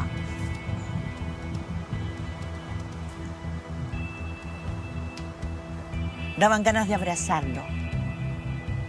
Sí, sí, eso es cierto. Pero no sé cuando si... ahora sé, yo lo estoy mirando y me estoy recordando de las 2, 3 veces que lo vi en Plaza Dignidad y quise correr a abrazarlo. Y lo estoy mirando ahora, le veo sus ojos y siento cuánta gente habría pensado como yo, ¿no? Que quería protegerlo. Eso quería usted. No sé si abrazarme o generar abrazos. Yo quería luchar. Por eso me instalé en la primera, no luchando con los compañeros, pero sí estando ahí parado con ellos. Porque me quería sentirme parte de eso, empujarlo, darle aunque sea apoyo moral. ¿Y cómo masticó, cómo procesó ese cambio suyo de no estar en política y de repente asumir la política? Tratando de hacer lo mejor posible. ¿Estudió, leyó? Estudié, leí, fui al territorio, traté de contactarme lo que más pude, de empaparme del otro lado, porque uno se empapaba de lo que pasaba en la plaza, pero también hay otra cara que es el manifestante pasivo, digamos, y también empaparse de eso, porque hay dos miradas. Se puede decir que la gente votó por mí porque supuestamente tenía cáncer, pero también hay mucha gente que me escribe y me dice, puta, yo voté por ti no porque tuvieras cáncer, me da lo mismo el diagnóstico, fue porque diste cara, estuviste ahí peleando. Rodrigo. Y son lecturas válidas. Pero constituyente es una palabra mayor. Sí. Usted no tenía conocimiento. No. Nunca pensó, dijo, a ver, estoy preparado, ¿quién me va a ayudar? ¿Cómo lo voy a hacer? Me rodeé de gente que pudiera ayudarme. ¿Sí? Sí. ¿Abogados? Abogados, ¿Y ellos nunca supieron? No. ¿Nadie de su entorno supo nunca nada? Nunca nada. ¿Nadie de la lista del pueblo supo nunca nada? No, nunca supieron nada. No está mintiendo, ¿cierto? No. Rodrigo, cuando quedó solo ese día en la tarde, al anochecer, después de haber confesado que había mentido, como usted dice, no tuvo defensa, ¿no? No tuve defensa. fue una situación muy incómoda, más de porque me hubiesen pillado o no, fue por el método. Hoy en día puedo decir sí, me sentí extorsionado, no sé si lo merecía o no, creo que eso ya es un juicio de valor, pero cuando pasó ese momento, la periodista tenía resultados de mis exámenes médicos y me sentí tremendamente violado, violentado, que es lo mismo que debe haber sentido la gente cuando leyó. supo, ¿no? Claro. Por eso digo, entrar en una discusión si lo ¿Qué merecía hizo? o ¿Se no. quedó en un café solo?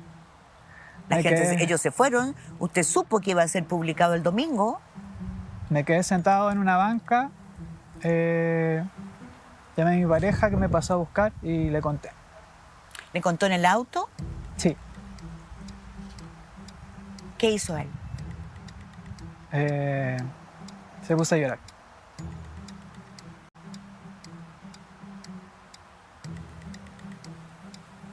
¿A su papá no se lo había contado? No, le conté cuando llegué a mi casa. O sea, fue un día completo.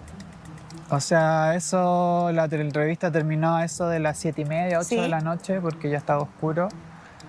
De hecho, estábamos en un banco afuera en la calle porque el café ya se había cerrado. Y luego cuando llegué a mi casa, deben haber sido 9:30, 10 de la noche, le conté a mi papá. ¿Cuál fue la reacción de su papá? Me abrazó y me dijo que la había cagado. ¿Y su mamá?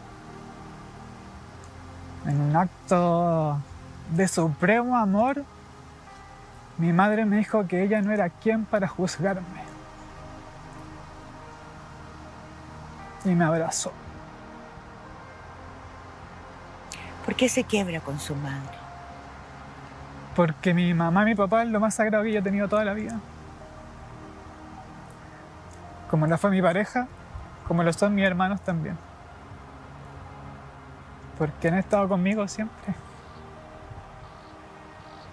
Independiente, ni siquiera han necesitado saber lo que me ha pasado, ni de niño, ni de grande. Siempre me han respetado y siempre han estado conmigo y es lo más sagrado que tengo.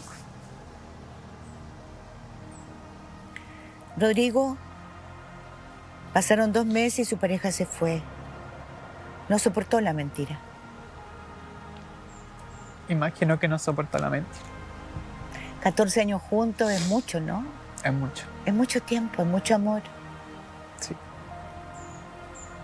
O sea, son 6 meses de descomposición total a su alrededor. Sí.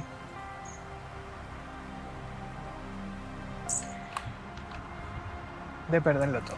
¿Ah? De una destrucción total, ¿Lo perdió? Casi todo. casi todo. Porque está aquí vivo, Sí. puede sonreír incluso. Es que Tiene a siempre he sus dicho, padres, ¿para qué vamos a llorar si podemos sonreír? tiene sus padres. Sí. ¿De qué están viviendo con sus padres? Mis retiros del 10% y del sueldo de mi papá y lo que puedo generar yo tras bambalinas, digamos. ¿Qué está haciendo? Trato de vender cosas por internet. ¿Vender qué? Queques, tartas, tortas. ¿Las hace usted o las hace su mamá? La hago yo. Las hace usted. Sí. A eso se dedica. Ahora sí. Hay una gran incógnita sobre las platas de la convención. Los dineros que usted tendría que haber recibido, que son 2,5 millones. Usted dijo que los había donado, ¿es cierto eso? Doné el primer sueldo. No me podía referir públicamente porque hay un proceso en el tribunal en el comité de ética.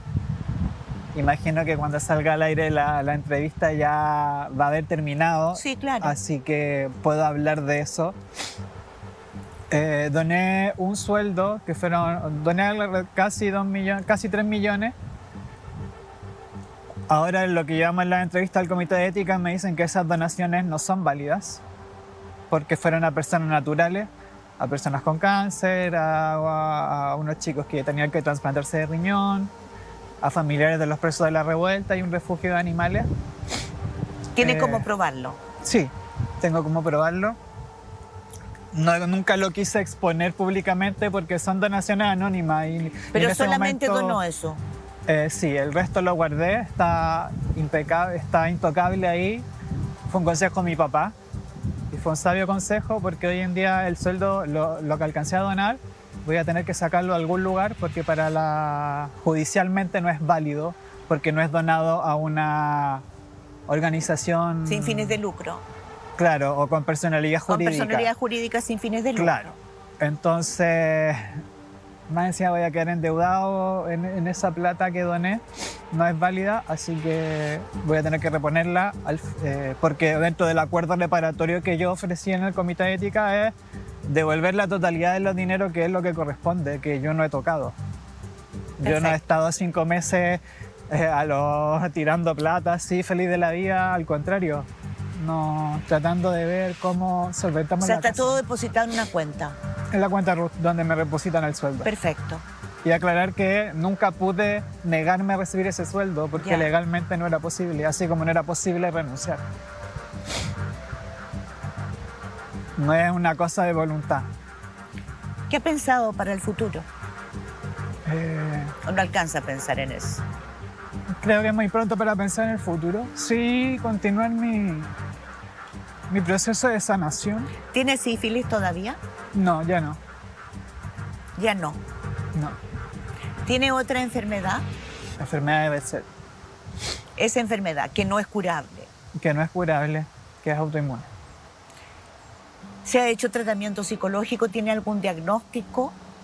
No tengo diagnóstico, pero sí estoy con apoyo psiquiátrico y psicológico. Pero no tiene diagnóstico. ¿Por qué? Porque nos hemos enfocado en sobrellevar todos estos meses más que en buscar un diagnóstico, que siento que en este momento no sé si cambia algo para mi proceso de sanación. Más allá de lo morboso que lo podrían ocupar los medios para festinarse con eso. Entonces no es Pero mi más allá prioridad. de la morbosidad de los medios, ¿no es importante para usted? En este momento la etiqueta no es importante. O sea, no, yo no hablo en la etiqueta, Como hablo el de saber qué vacío, qué carencia lo ha llevado a esta autodestrucción. No sé, yo no soy psiquiatra, así que no voy a Sí, calificarlo. No se preocupe. No voy a calificarlo, voy a decir qué es lo que lo motivó a hacer este camino, ¿no? En eso mismo hemos trabajado todos estos meses, pero sin llegar como a un diagnóstico como tal. Finalmente también he entendido que los diagnósticos, y que lo hemos conversado con la psicóloga sobre todo, en el fondo agrupan una gran cantidad de características, pero uno no siempre termina, no todo es absoluto, no siempre termina siendo, por decirle algo, no sé, una depresión mayor es todo esto y uno tiene todos los Sí, síntomas. claro. Entonces, trabajamos de acuerdo a meter esa retroexcavadora lo más adentro posible, que me ha llevado a darme cuenta que he minimizado los abusos desde que era niño. Perdón, si lo ha minimizado es porque esa persona sigue en su entorno, ¿no? ¿Ah? Esa persona sigue en su entorno. Ya no. ¿Desde hace cuánto? Desde hace unos 6 años. Nada más. Y ya no está en su entorno, ¿por qué? Porque hay un distanciamiento. O sea, esta etapa de violaciones siguió y después cuando grande fue consentido. Después, cuando grande, fue una etapa no tan larga, finalmente. Pero ya después de los 2 años en adelante, vino yo seguí siendo, no sé si me definí o seguí el camino homosexual, que me costó también mucho asumir. Y eso fue consentido entonces ahí. Eso sí era consentido de mi parte. ¿Con él? No, era ya dentro de la otras exploración sexual de cada uno. personas. ¿Pero con él no fue consentido nunca? Es difícil saber si era consentido o no porque era un niño. Y no sé si a esa edad podemos llegar a consentir eso. Rodrigo, Hay gente en LAN y en JetSmark, ¿se llama? En JetSmart, sí. Que le prestaron ayuda, le dieron cariño y que les mintió. ¿Qué les diría a usted? Bueno, pediría disculpas como siempre lo he hecho. Pero también el cariño que yo les di y los momentos de alegría que les di fueron 100% genuinos. Y lamento no haber tenido el coraje para afrontar quién yo era y los diagnósticos que traía. A sus votantes, a la gente que no es de su distrito y que creyó en usted.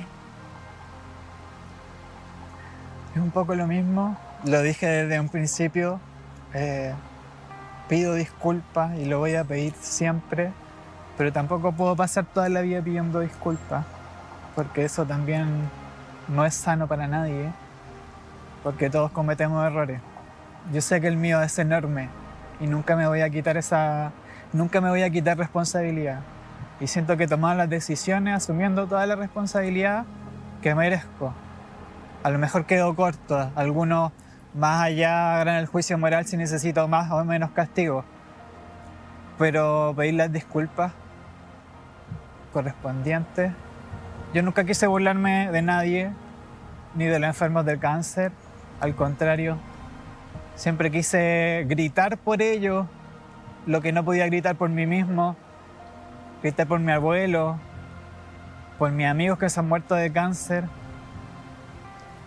Dar la vida por ellos, en cierto modo sí, de ponerse a luchar allá mismo adelante, donde están las balas, donde muchos compañeros perdieron la vida. Y eso lo volvería a hacer. Si el día de mañana sirve para que todos hablemos de una ley del cáncer o más allá de una salud digna para todos. No justifico lo que hice y nunca lo voy a justificar. Pero la motivación está muy lejos de lo que se instaló en la opinión pública. Yo solo quería ayudar, quería ponerme al servicio de la causa para que las cosas cambiaran. Pero no era la forma, ¿no? No era la forma porque no era lo suficientemente impecable y lamento. No era impecable, no o sea, suficientemente. no era impecable. No era impecable. Sí. Y lamento no haber sido impecable para ello. Rodrigo, para hay poder una luchar. diferencia entre disculpas y perdón. ¿Por qué no pide perdón? ¿Porque tiene rabia todavía? No, por una semántica. Ah, ya. Sí, el fondo es pedir perdón. Pedir ¿Usted perdón. pide perdón? Sí, lo he pedido. He pedido perdón. ¿Y la rabia? La rabia voy a tener que trabajarla. Porque sí, tiene todavía. Sí, tengo rabia. Cuando le acabo de tengo preguntar pena, por la rabia, mucha pena. por el perdón en sus ojos, tiene rabia todavía, ¿no es cierto? Sí, tengo rabia todavía y tengo pena también. Lo lamento, Rodrigo. Es difícil, siento que... No sé si yo me lo busqué, no sé si lo merezco. Pero hay veces en que siente que sí lo merece. Por supuesto, o sea, estoy programado y me he dado cuenta de eso, estoy programado a normalizar el abuso, a culparme, a latigarme. Y algo que me ha costado mucho estos meses salir de eso. A su compañero Cristian, qué terrible, 14 años de amor que le entregó no fueron suficientes para sanar heridas. Traté de ser la mejor pareja que podía ser y de brindarle todo el amor que yo tenía y también le pido perdón por no haber sido suficiente porque yo fui muy feliz y yo sé que también en algún momento él también lo fue. Y ahora darle la espalda a la convención, ¿no? Porque es una etapa cerrada. Es una etapa que empieza a cerrarse y que se concreta, yo creo, empezará ese cierre con la renuncia. Muchas gracias, Rodrigo. Muchas gracias por habernos contado una parte de su verdad. Gracias a ustedes por el espacio.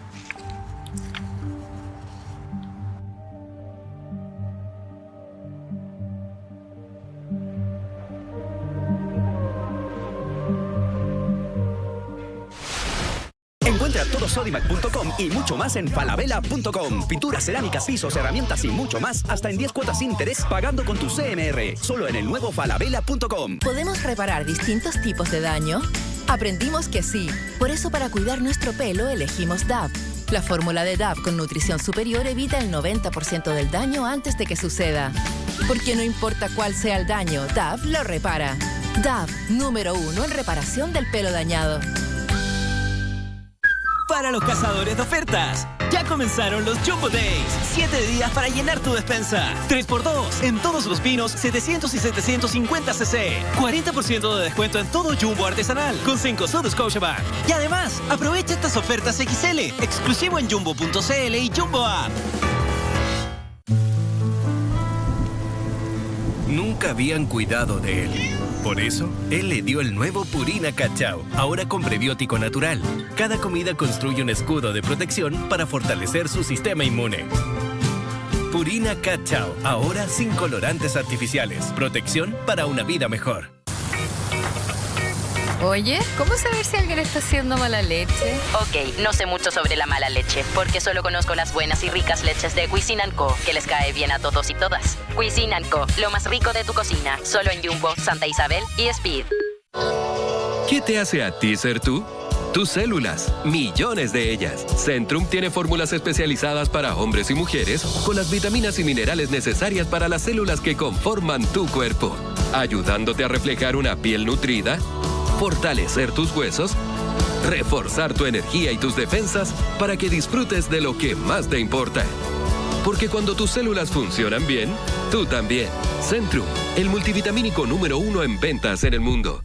¿Se te olvidó algo? Hazla corta con Speed.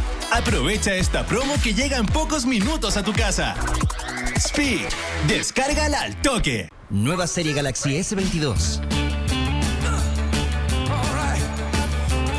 Bienvenido a capturar la noche como nadie más. Descubre colores mucho más nítidos y brillantes. Con Nightography, rompe lo establecido. Nueva serie Galaxy S22. Aprovecha hoy esta oferta de lanzamiento. Descubre más en Samsung.com. Encuentra todo sodimac.com y mucho más en falabella.com. Pinturas, cerámicas, pisos, herramientas y mucho más hasta en 10 cuotas sin interés pagando con tu CMR. Solo en el nuevo falabella.com. Axilas, depiladas, naturales, únicas. Todas las axilas merecen el mejor cuidado. Nuevo DAV con óleo protector. Cuidado superior para tus axilas. ¿Se te olvidó algo? Hazla corta con Speed. Aprovecha estas promos que llegan en pocos minutos a tu casa. Speed, descárgala al toque. Chile Actores y la Red te invitan a... Gracias por repletar el Teatro Oriente. La 6ª edición de los Premios Caleuche, Gente que se transforma. Con solo un clic, participa en el Premio del Público 2022, votando por tu actor o actriz favorita en la página www.premioscaleuche.cl desde el 28 de febrero al 21 de marzo. ¿Quién es tu actor o actriz favorita? Solo depende de ti. Premios Caleuche, Gente que se transforma. Porque en marzo te conviene, aprovecha estas ofertas exclusivas con tu tarjeta Cencosud Scotiabank. Mantequilla Soprole con sal, 1,490 pesos con Cencosud Scotiabank. 30% de descuento en todas las galletas Macay con Cencosud Scotiabank. Santa Isabel. Venga.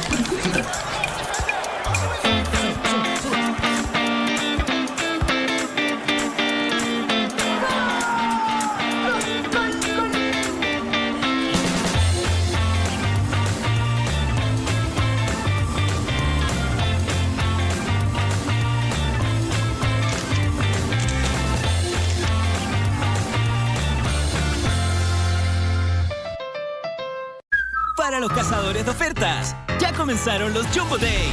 7 días para llenar tu despensa. Cerveza Stella Artois Botellín, 11,790 pesos cada caja. 4x3 en galletas dulces Costa y Calá.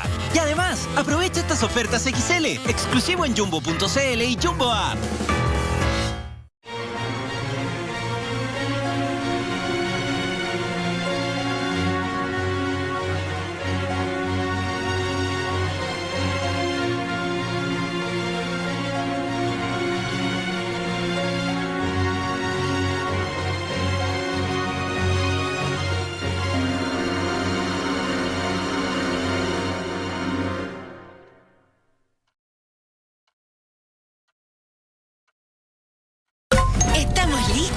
aprovechar con todas las ofertas. Pulpa de cerdo sin hueso granel, 3.290 pesos el kilo con Cencosud Scotiabank. Santa Isabel. Para los cazadores de ofertas, ya comenzaron los Jumbo Days. 7 días para llenar tu despensa. 3x2 en todos los pinos, 700 y 750 cc. 40% de descuento en todo Jumbo artesanal con Cencosud Scotiabank. Y además, aprovecha estas ofertas XL, exclusivo en jumbo.cl y Jumbo App. Conectar a todo Chile siempre ha sido lo más importante, llevando nuestra señal a lugares como la Antártica y Rapa Nui. Fuimos los primeros en traer el 3G a Chile. Y porque mereces lo mejor, creamos la red 4G más grande del país. Hoy ya hemos activado 5G y lo estamos desplegando con la tecnología más avanzada para que todos tengan acceso. Esto no es solo 5G, es el 5G de Entel. Porque en marzo te conviene, aprovecha estas ofertas exclusivas con tu tarjeta Cencosud Scotiabank. Bebida Coca-Cola, Fanta o Sprite, 1.890 pesos con Cencosud Scotiabank. 30% de descuento en vienesas y parrilleros receta del abuelo con Cencosud Scotiabank. Santa Isabel. Axilas, depiladas, naturales, únicas. Todas las axilas merecen el mejor cuidado. Nuevo DAV con óleo protector. Cuidado superior para tus axilas. Para los cazadores de ofertas, ya comenzaron los Jumbo Days. 7 días para llenar tu despensa. 3x2 en todos los pinos, 700 y 750 cc. 40% de descuento en todo Jumbo artesanal con Cencosud Scotiabank. Y además, aprovecha estas ofertas XL, exclusivo en jumbo.cl y Jumbo App.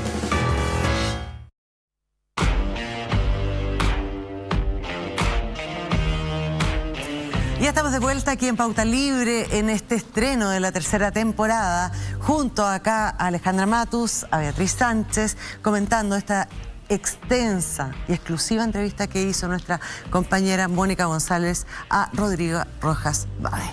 Pero antes de seguir comentando, antes de hablar de la constituyente, que tenemos hartas preguntas que hacerte, Beatriz, quiero darle el pase a mi compañera Alejandra porque nos tiene algo muy importante que contarnos.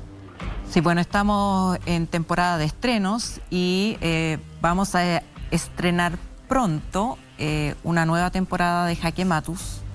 Y el primer episodio de esta temporada es un programa especial con entrevistas a las 3 denunciantes de Humberto Baeza, conocido como el Temucano, que por primera vez dan una entrevista a rostro descubierto con sus nombres para Jaque Matus. Así que les vamos a mostrar un pequeño adelanto de eso. Bueno.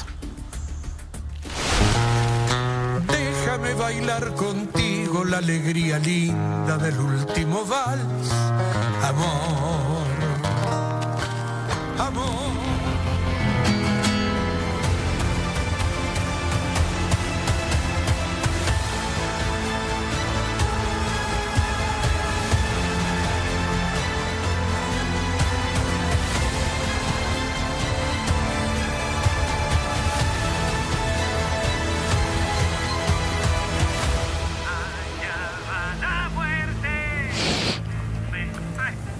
Paremos un poco.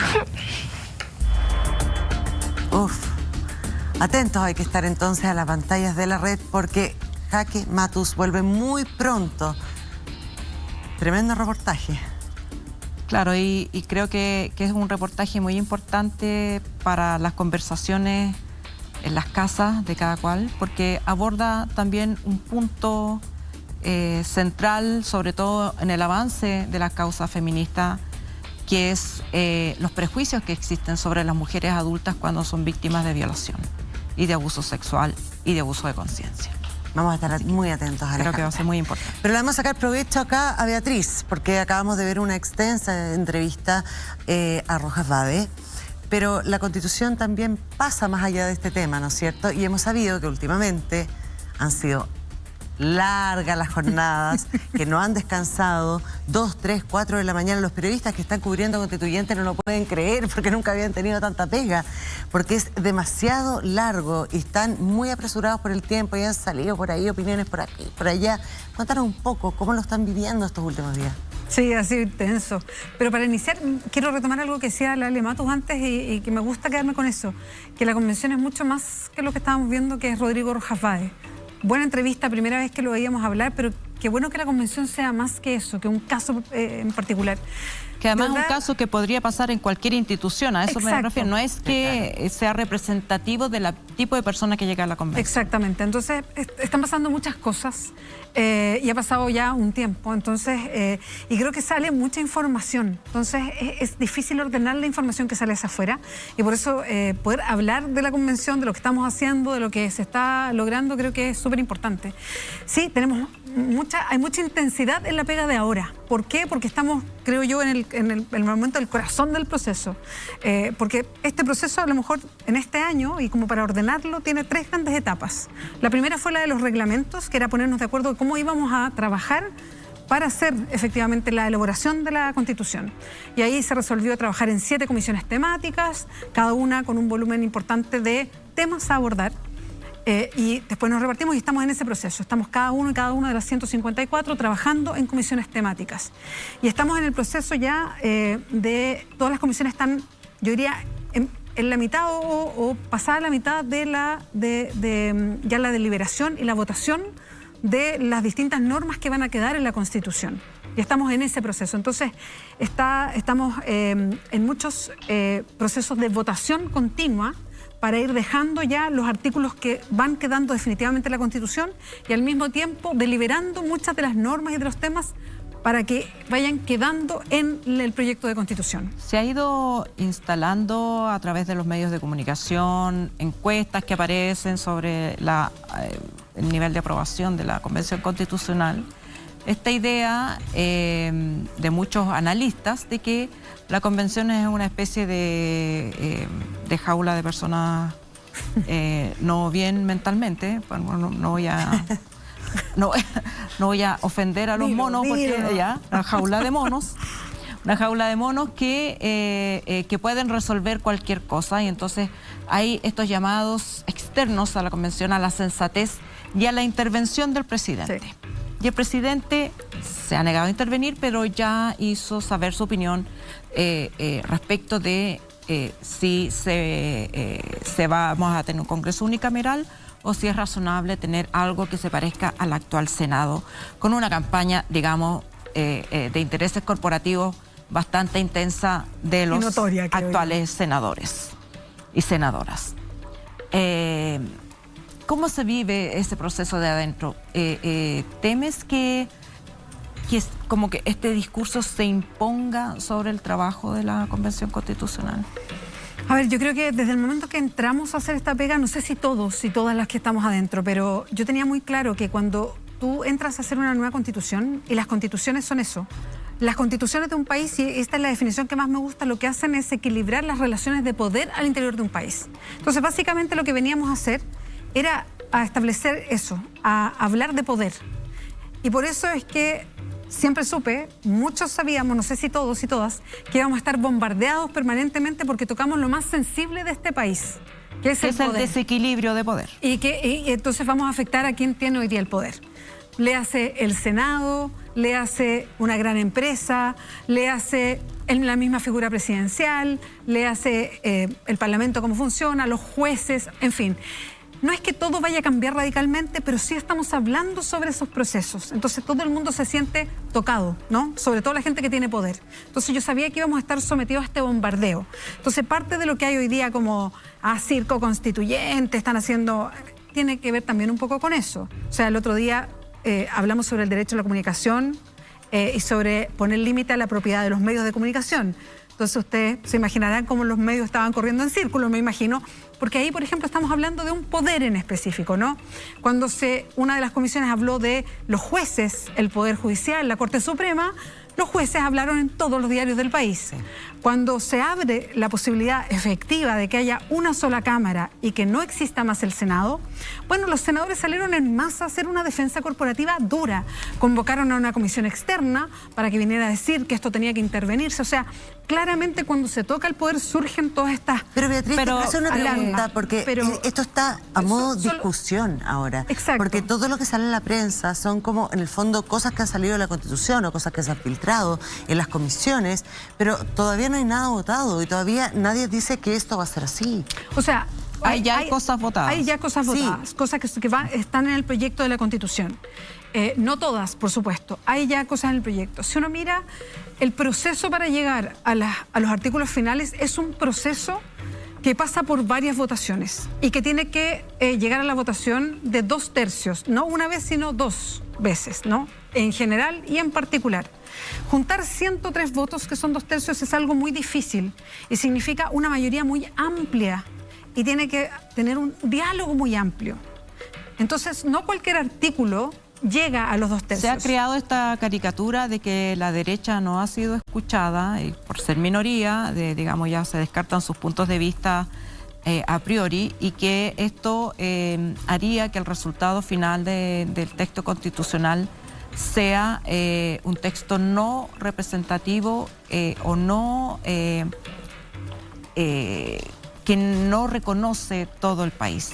¿Cómo tomas tú esa crítica? A ver, yo entiendo que hay un sector, el sector de la derecha, y esto lo he vivido toda mi vida, ¿no? Que siendo muchas veces minoría estaban sobrerepresentados en distintos espacios. Y para ellos el diálogo, porque evidentemente son parte del diálogo, están en todas las comisiones, están en todas las votaciones, participan incluso en todas las instancias en que se recogen opiniones y se presentan proyectos.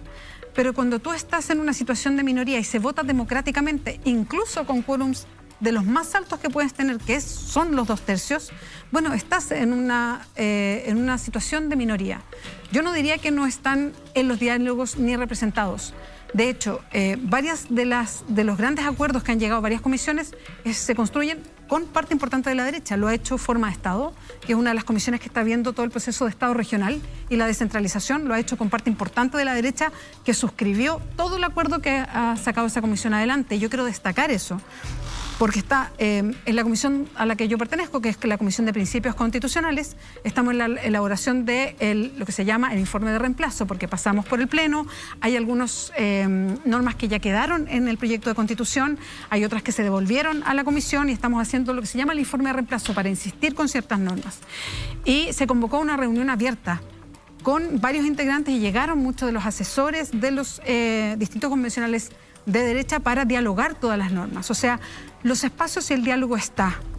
Ahora, ojo con eso, se vota democráticamente y los acuerdos son democráticos y muchas veces tu opción, la mía también ha pasado, se pierde.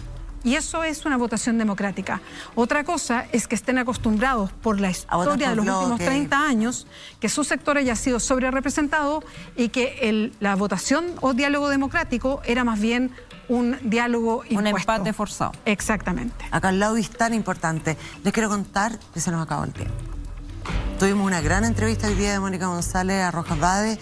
Hay mucha gente opinando acerca de esto. Estamos en vivo. Le quiero agradecer y esperar para la próxima semana a la Ale Matus, que nos va a acompañar acá, aparte de Pauta Libre. Agradecer muchísimo también a Beatriz Sánchez, la primera invitada de la temporada. Muy bien, feliz de comentar lo que pasa en la convención. Y por supuesto que te vamos a invitar más adelante cuando ya tengamos algunas cosas más claras de esta constituyente y ya del texto final. ¿Ok? Feliz, vengo acá, lo doy firmado. Y nosotros nos encontramos el próximo domingo a las 22 horas en punto. Esto es Pauta Libre. Buenas noches.